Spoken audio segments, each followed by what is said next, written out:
Hello welcome back. मसँग फेरि आज अर्को एउटा भिडियो रहेको छ जुन चाहिँ हाम्रो वर्किङ क्यापिटल अफ म्यानेजमेन्ट भन्ने chapter 8 business finance BBA third सेमिस्टरको बुकको सब टपिक रहेको छ। आज मसँग भएको टपिक जुन चाहिँ टेक्निक अफ इन्भेन्ट्री म्यानेजमेन्ट भन्ने टपिक रहेको छ। टेक्निक अफ इन्भेन्ट्री म्यानेजमेन्टमा चाहिँ दुईवटा पार्ट जुन चाहिँ इकोनोमिक अर्डर क्वान्टिटी र अर्को भनेको रिअर्डर लेभल, यो हामीले पढ्नुपर्ने चाहिँ यहीसँग रिलेटेड क्वेसनहरू हामीलाई म्याक्सिमम सोधिरहनेछ। म्याक्सिमम युनिट 8 नै कोभर भनेको यही सब टपिकमा छ। अब फर्स्ट मेजर अफ EOQ गर्नको लागि हामीलाई दुई किसिमको कस्ट हुन्छ। एउटा क्यारिङ कस्ट हुन्छ, अर्को अर्डरिङ कस्ट हुन्छ। अब क्यारिङ कस्टको फर्मुला चाहिँ यहाँ फर्मुलामा म यसमा सिर्फ फर्मुला डिल गर्न गइरहेको छु होइन। अर्को भिडियोमा चाहिँ म सोल्युसन सल्भ गरेर देखाउनेछु। एटलिस्ट दुईवटा सोल्युसन सल्भ गर्नेछु अनि यो तपाईँहरूले बुझ्नुहुनेछ। त्यसपछि चाहिँ सकेसम्म म बुझाउने कोसिस गर्छु। अब यहाँ first measure of EOQ measure गर्नको लागि दुईवटा कस्टको भ्यालु थाहा पाउनुपर्छ। क्या सुरु टोटल अर्डरिङ कस्ट र टोटल क्यारिङ कस्ट। अब टोटल अर्डरिङ कस्टको फर्मुला रहेको छ average inventory into carrying cost per unit. Average inventory भनेको order size Q/2 into C। यो जस्ट डिलिङ मात्र है। यो फर्मुला जति सल्भ गर्दै गएपछि इटसेल्फ आफै आउँछ। यो सुरुमा चाहिँ अलिकति अप्ठ्यारो हुन्छ। अब अर्को भनेको total ordering cost. Total ordering cost भनेको number of order in a year अथवा अप्टिमल नम्बर अफ अर्डर पनि भन्छ यसलाई, into ordering cost per order. Optimal number of order भनेको R/Q। R भनेको रिक्वायरमेन्ट, कुनै किताबमा R अथवा A भन्छ, एनुअल अथवा A/A पनि भन्छ होइन, तर R लेख्दा सजिलो। R/Q into O। अब टोटल अर्डरिङ कस्ट हाम्रो R/Q इन्टु O भयो, टोटल क्यारिङ कस्ट हाम्रो Q/2 इन्टु C भयो होइन त। अब हामीलाई ROQ निकाल्नको लागि होइन, ROQ निकाल्नको लागि एउटा ग्राफिकल मेथडबाट हेरौँ है। एक्स एक्सिसमा अर्डर साइज मेजर गरिएको छ, वाइ एक्सिसमा कस्ट मेजर गरिएको छ। अब total carrying cost curve, carrying cost भनेको को नेचर भनेको राइजिङ नेचर हुन्छ होइन। अर्डरिङ कस्ट कर्भको नेचर भनेको फलिङ नेचर हुन्छ। अनि त्यसपछि यो दुईवटा अर्डरिङ कस्ट र क्यारिङ कस्टको जुन त मिड पोइन्टको जुन त अर्डर साइज ठेकको भ्यालु हुन्छ नि, त्यो भनेको हाम्रो इकोनोमिक अर्डर क्वान्टिटी हुन्छ क्या। Economic order quantity can be determined at the level where total ordering cost is equals to total carrying cost भनेको यही पोइन्टलाई हाम्रो इकोनोमिक अर्डर क्वान्टिटी अथवा EOQ भनिन्छ ग्राफिकल्ली हेर्दा होइन। अब EOQ लेभलमा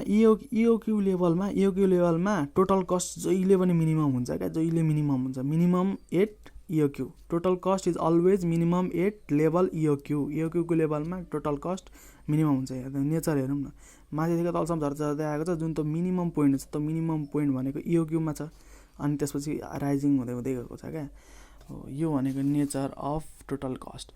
यसमा नेचर अब टोटल कस्टको फर्मुला भनेको total ordering cost plus total carrying cost R/Q into O plus Q/2 into C। अगाडिको फर्मुलाको जस्ट समेसन गरेको। अब यहाँ कुनै केसमा सेफ्टी स्टक पनि दिएको हुन्छ क्या। सेफ्टी स्टक दिएको केसमा टोटल कस्ट कति के हुन्छ त भन्दाखेरि total carrying cost total ordering cost summation गरिदिने र त्यसमा फेरि सेफ्टी स्टकसँग टोटल क्यारिङ कस्ट मल्टिप्लाई गरिदिने क्या। R/EOQ into O plus EOQ/2 into C plus C into safety stock. If safety stock दिएको केसमा दिन्छ। सेफ्टी स्टक भनेको के हो बुझिराख्नु पर्दैन। यहाँ अलरेडी क्वेसनमा डिनोट गरिदिन्छ। Safety stock is given already. Safety stock भनेर नामै लेखेर दिएको हुन्छ क्या। अब एउटा टेबुलेसन अथवा ट्रायल अर इरर मेथडबाट हामी हेरौँ होइन। ट्रायल अर इरर मेथडमा ट्रायल अर इरर मेथडमा चाहिँ अर्डर अफ यो कस्तो केसमा यो हुन्छ भन्दाखेरि जहाँ चाहिँ नम्बर अफ अर्डर साइज भनेको फरक दिएको हुन्छ क्या। अर्डर साइज फरक हुन्छ। जस्तै अर्डर साइज यहाँ 5 भयो, 10 भयो, 15 भयो, 20 भयो होइन। अब त्यस पछाडिको स्टेप बाई स्टेप यसरी नै टेबुलेसन गर्दै जानुपर्छ क्या। अर्डर साइज भइहाल्यो। एभरेज इन्भेन्ट्री भनेको त्यो Q/2 गर्नु पऱ्यो। अनि चारवटाको भ्यालु फरक हुन्छ। जति अर्डर साइज हुन्छ अर्डर साइज अनुसार भ्यालु डिफर हुँदै जान्छ एभरेज इन्भेन्ट्रीको। अब नम्बर अफ अर्डर भनेको आर, रिक्वायरमेन्ट एनुअल रिक्वायरमेन्ट दिएकै हुन्छ। अब नम्बर अफ अर्डर भनेको आर/क्यू गरिदिने 4वटाको केसमा। अर्डरिङ कस्ट पर अर्डर पनि दिएकै हुन्छ, क्यारिङ कस्ट पर अर्डर पनि दिएकै हुन्छ, फरक हुन्छ होइन। अब टोटल अर्डरिङ कस्ट आर/क्यू इन्टु ओ गरिदिने सबै 4 ठाउँमा, total carrying cost Q/2 into C गरिदिने 4 ठाउँमा, र टोटल कस्ट जोड्ने, टोटल अर्डरिङ कस्ट र टोटल क्यारिङ कस्ट जोड्ने। अब त्यसमा डिस्काउन्ट घटाउने चाहिँ हाम्रो डिस्काउन्ट रेट दिएको हुनुपर्छ, र पर्चेज प्राइस, त्यस डिस्काउन्टको फर्मुला भनेको annual requirement into purchase price into rate of discount हुन्छ, जुन यसरी हामी क्यालकुलेट गर्दा हुन्छ। यो हेर्दाखेरि सुरुमा हेर्दाखेरि स्टेप बाई स्टेप एकदम सजिलो हो क्या, यो हेर्दाखेरि चाहिँ गाह्रो लागिरहेको हुन्छ होइन। सुरुमा हेर्दा तर्सिन्छ विद्यार्थी स्टुडेन्टहरू तर्सिन्छ, म पनि तर्सेको थिएँ सुरुमा, तर गर्दै गएपछि यो आफै दिमागमा सेट हुन्छ, आफै याद हुन्छ यो कुराहरू। R into P into rate of discount हामीलाई दिएकै हुन्छ, अनि त्यसको जुन भ्यालु आउँछ, अनि त्यो लेस गरिसकेपछि टोटल कस्टमा त्यो डिस्काउन्ट लेस गरेपछि नेट इन्भेन्ट्री कस्ट आउँछ होइन। नेट इन्भेन्ट्री कस्ट आउँछ, र त्यो नेट इन्भेन्ट्री कस्ट यहाँ 4टामा कुनमा चाहिँ सबैभन्दा कम हुन्छ, कुनमा चाहिँ यो 4टामा सबैभन्दा कम नेट इन्भेन्ट्री कस्ट सपोज यसमा भयो भने यसको करस्पोन्डिङ अर्डर साइज कुन हो त? यो हो नि, हो यो हाम्रो EOQ हुन जान्छ क्या। ट्रायल अर एरर मेथडबाट EOQ यसरी फाइन्ड गर्ने हो, यसरी EOQ फाइन्ड गर्ने, जसको नेट इन्भेन्ट्री कस्ट सबैभन्दा कम छ त्यसको करस्पोन्डिङ अर्डर साइज भनेकै हाम्रो इकोनोमिक अर्डर क्वान्टिटी हुन जान्छ। यहाँ हामीलाई ग्राफिकल अर एरर मेथडबाट total ordering cost equals to total carrying कस्टको जुन त्यो पोइन्ट आउँछ, त्यो पोइन्ट भनेको इकोनोमिक अर्डर क्वान्टिटी हुन्छ। अब यो हाम्रो ट्रायल अर एरर अथवा टेबुलेसन मेथडबाट हामीले यसरी जसको नेट इन्भेन्ट्री कस्ट सबैभन्दा कम हुन्छ त्यसको करस्पोन्डिङ अर्डर साइज भनेको EOQ हुन्छ भन्ने हो होइन। अब हामी म्याथमेटिकली जाउँ क्या। अब हामीले अघि त टेबुलेसनमा टोटल अर्डरिङ कस्ट अथवा टोटल क्यारिङ कस्टको जुन त्यो भ्यालु आउँछ नि, त्यो भ्यालु भनेको हाम्रो EOQ हुन जान्छ भनेको छ नि। अब यसमा सल्भ गर्दा हाम्रो टोटल अर्डरिङ कस्ट भनेको R/Q into O equals to Q/2 into C गर्ने, यसरी सल्भ गर्ने म्याथमेटिकली। Q भनेको √2RO/C हुन्छ, अनि यो भनेको EOQ युनिटमा हुन्छ। कहिलेकाहीँ भ्यालुमा फाइन्ड गर भनेको चाहिँ प्राइस दिएकै हुन्छ, त्यो प्राइसले मल्टिप्लाई गरिदिनुपर्छ र आरएसमा निकाल्नुपर्छ कुनै बेला, तर युनिटमा निकाल्ने हुन्छ म्याक्सिमम् क्वेसनहरू। अब यो भनेको टोटल EOQ, यो Q भनेको EOQ हुन जान्छ क्या, यो Q नै EOQ हो। अब हाम्रो total inventory cost, total ordering cost plus total carrying cost थाहा छँदैछ होइन। अब यसरी यो भ्यालु भयो। यदि सेफ्टी स्टक दिएको केसमा सेफ्टी स्टकमा पनि क्यारिङ कस्टले मल्टिप्लाई गरिदिने, सिम्पल केही छैन। सेफ्टी स्टकमा पनि क्यारिङ कस्टले मल्टिप्लाई गरिदिने, R/EOQ into O plus EOQ/2 into C plus safety stock into C गर्ने सेफ्टी स्टक दिएको केसमा। अब एभरेज इन्भेन्ट्री भनेको EOQ/2 हो होइन। अनि यदि यो युनिटको केसमा अब इन्टु प्राइसले मल्टिप्लाई गरिदिने, भ्यालुज यो रुपिजमा आउँछ, यो युनिटमा हो, यो रुपिजमा हो, केही होइन क्या, जस्ट मल्टिप्लाई गरेको जुन भ्यालु निकाल्न खोजेको बुझिन्छ सल्भ गर्दै गएपछि। अब यदि सेफ्टी स्टक दिएको केसमा एभरेज इन्भेन्ट्रीको भ्यालु के हुन्छ त भन्दाखेरि, सेफ्टी स्टक दिएको केसमा EOQ/2 into P plus safety stock into P multiply हुन्छ यसरी। यो सुरुमा चाहिँ यस्तै भएर क्या, फर्मुला डिल गर्दै गरेर सुरुमा चाहिँ गाह्रो जस्तो देखिन्छ होइन, तर गर्दै गएपछि के होइन। यो मैले जुन नोट लेखाएको छु एकपल्ट सारेर एकपल्ट सरर 1 घन्टा समय निकालेर हेर भने यो फर्मुला मजाले याद हुन्छ, सेट हुन्छ, र सोल्युसन मजाले गर्न सकिन्छ क्या। अब फर्दर यहाँ मिनिमम स्टक लेभल भनेको सेफ्टी स्टक हुन्छ, always minimum stock level is always safety stock. Maximum stock level भनेको सेफ्टी स्टक प्लस EOQ।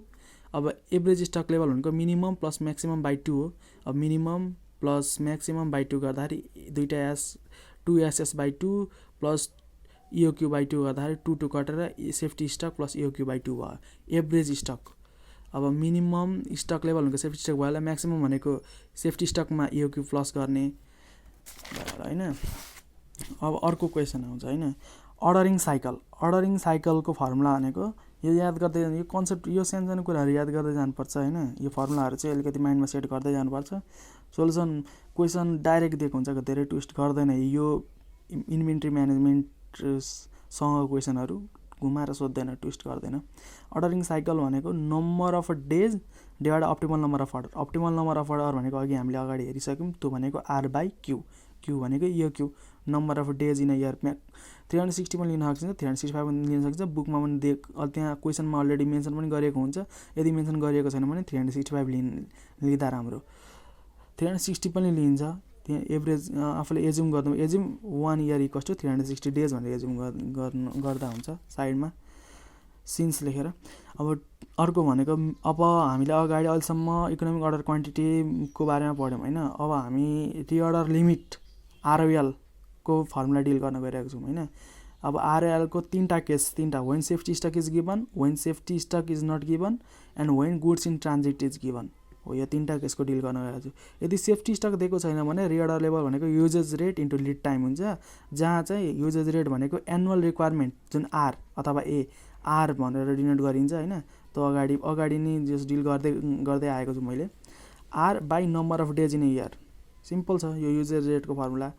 अब यदि सेफ्टी स्टक दिएको केसमा usage rate into lead time plus safety stock, simple छ त। Usage rate into lead time plus safety stock यदि safety stock दिएको केसमा। अब आयो भनेको हाम्रो गुड्स इन ट्रान्जिट दिएको केसमा क्या रिअर्डर लिमिट भनेको गुड्स इन ट्रान्जिट भनेको usage rate into average lead time होइन। त्यही लिड टाइम भन्नु खोजेको, lead time plus safety stock minus goods in transit. अब गुड्स इन ट्रान्जिट फाइन्ड गर्ने स्टेपहरू, गुड्स इन ट्रान्जिट फाइन्ड गर्ने स्टेपहरू भनेको सुरुमा EOQ फाइन्ड गर्ने, यो EOQ फाइन्ड गर्ने यो फर्मुला लगाएर √2RO/C, √2RO/C फर्मुला लगाएर सुरुमा EOQ फाइन्ड गर्ने। त्यसपछि हाम्रो अर्डरिङ साइकल भनेको number of days in year by optimal number of order भनेको जुन R/EOQ थियो हो त्यो गर्ने होइन। अनि यो अब लिड टाइम हामीलाई दिएकै हुन्छ होइन। बुकमा हामीलाई अलरेडी दिएकै हुन्छ अथवा क्वेसनमा हामीलाई अलरेडी दिएकै हुन्छ लिड टाइम भनेको। यदि लिड टाइमसँग कम्पेयर गर्ने अर्डरिङ साइकल, यदि अर्डरिङ साइकल लिड टाइमभन्दा ज्यादा छ भने गुड्स इन ट्रान्जिट एक्जिस्ट हुँदैन। सिधै यो एचएससम्म गुड्स इन ट्रान्जिट भ्यालु 0 हालेर ROL निकाल्दा हुन्छ।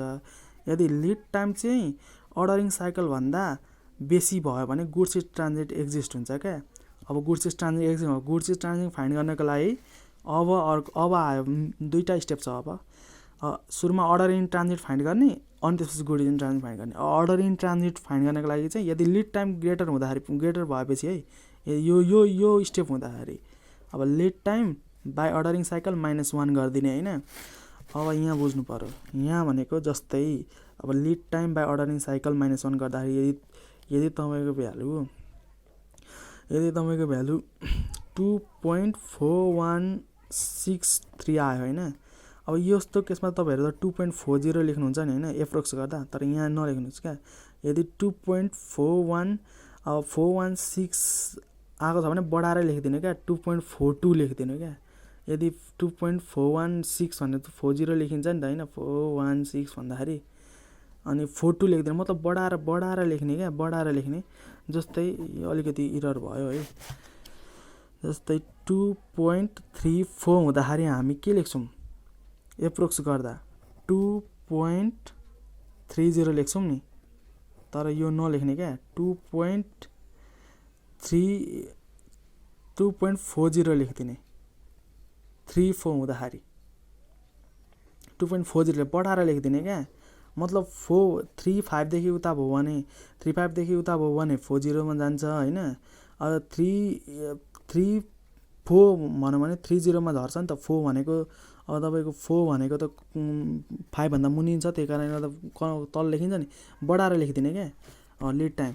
अब गुड्स इन ट्रान्जिट भनेको order in transit into economic order quantity. Order in transit हाम्रो अगाडि माथि आइसक्यो, त्योसँग माथि फाइन्ड गरेको EOQ मल्टिप्लाई गरिदिने। EOQ मल्टिप्लाई गर्दा त्यो जुन भ्यालु आउँछ हाम्रो गुड्स इन ट्रान्जिट हुन्छ। र यो गुड्स इन ट्रान्जिट भनेको हामी यहाँ लगाएर राखिदिने, रिअर्डर लिमिट आउँछ। यसरी हामी फाइन्ड गर्न सक्छौँ रिअर्डर लिमिट र इकोनोमिक अर्डर क्वान्टिटी।